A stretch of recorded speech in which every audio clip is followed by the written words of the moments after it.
You have a message. It's some very important instructions. No, it really can't wait. Actually, it's from someone more important. Well, no, it's from someone more important than that. Yes, it's that important.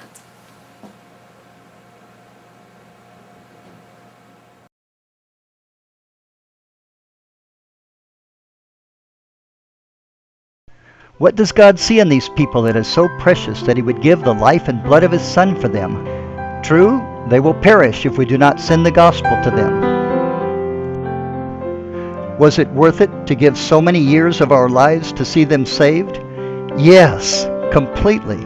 There is nothing more wonderful that you will ever do than be a part of carrying out the Great Commission.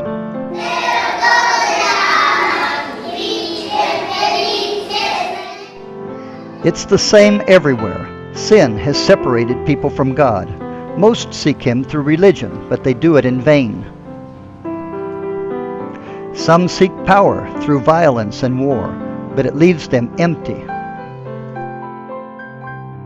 Some suffer poverty, but they'll suffer so much more in eternity. They may have comforts, but do they know that the wages of sin is death?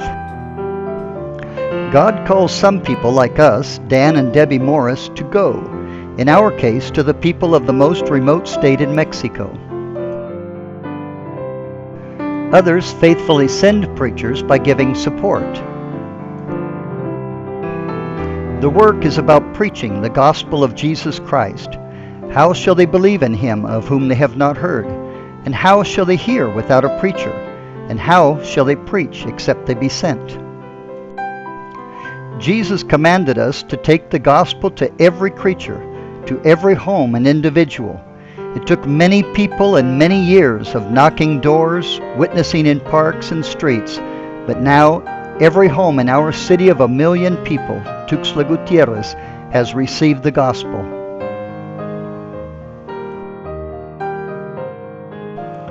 Those who believe in Jesus as their Lord and Savior must be taught that they also are the light of the world.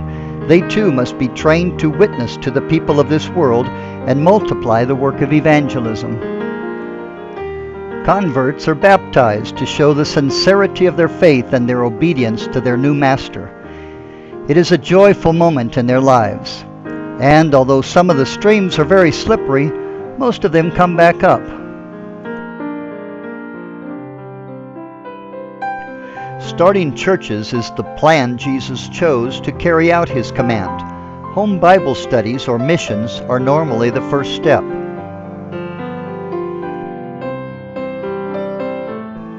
One of the most trying jobs is to build buildings for both new and growing churches. It requires much planning and hard work. Above all, it is a test of faith for all who give sacrificially, both at home and abroad.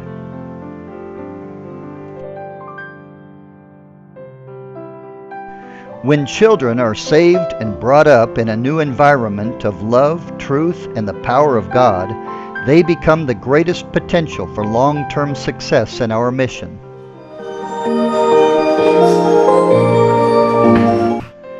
Young people must be rescued from a world of sin and deceit and led to serve the Lord.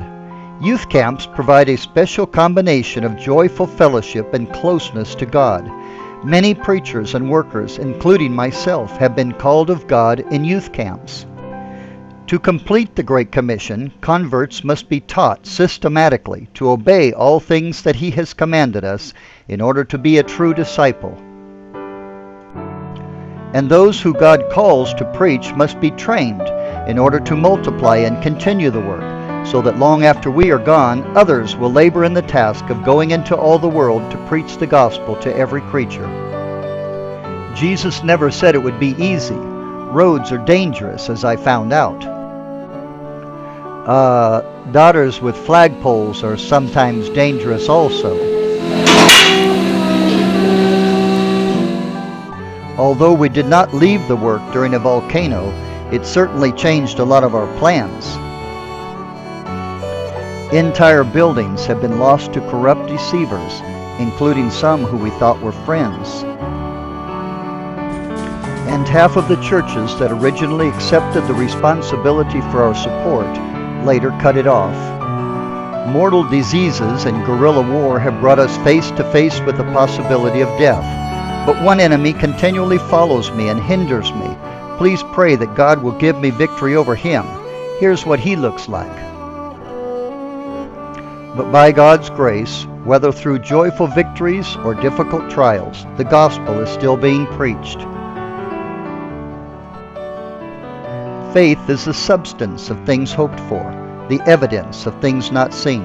God promises that if we are not weary in well-doing, in due season we shall reap, if we faint not. How many times have I led a small group of believers to an empty lot to pray for great things from God and put our trust in his power alone? And how many times have we dedicated a church building that seemed so small and insignificant? But how many times have we seen that you really can expect great things from God? That if we are not weary in well-doing, but continue to obey Jesus' command and work diligently and faithfully in his work of missions, somewhere in the world there will be a harvest, the greatest reward for our labor. Yes, there has been a lot of hard-earned money given in sacrifice for this work. And yes, there have been many heartaches and tears shed through the trials and difficulties. But it's all so worth it when we see the faces of people who have been saved from condemnation and transformed by the truth and power of God and become churches of Jesus Christ to give light to the nations in darkness.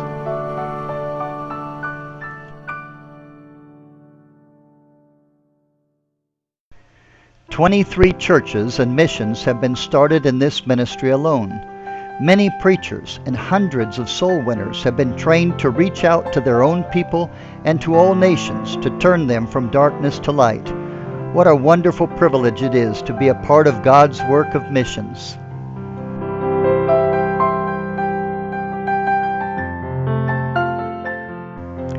How thrilling it is to see multitudes turn to God from idols to serve the true and living God. If you are a part of God's work of missions by going and giving to carry out the Great Commission, here is fruit that abounds to your account. If missions has not been a part of your life, why not decide today to obey God's command, join the team of the faithful, and experience a work that will bring honor to God and fullness to your heart. Now get ready, this is going to hurt.